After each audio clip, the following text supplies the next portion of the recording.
عمل سے زندگی بنتی ہے، جنت بھی جہنم بھی۔ ایک بزرگ سے کسی نے سوال کیا کہ بتائیے ذرا، جنت فری میں ملتی ہے یا دوزخ؟ تو آپ نے فرمایا جنت تمہیں مفت میں ملے گی، مگر جہنم تمہیں خرید کر لینی پڑے گی۔ پوچھا گیا وہ کس طرح؟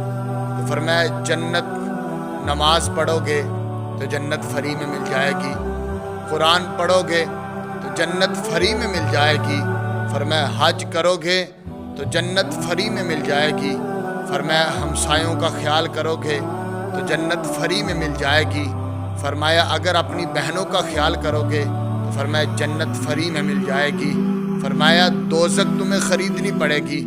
پوچھا گیا کس طرح؟ فرمایا جوا لگا کر، پیسے تم جوا کھیلو گے تو تجھے جنت خریدنی پڑے گی، پیسے لگا کر شراب خریدو گے تو فرمایا تجھے دوزخ خریدنی پڑے گی، فرمایا اسی طرح ہی بہنوں کا حق کھا کر تم حج پر جاؤ گے تو تمہیں دوزخ خریدنی پڑے گی۔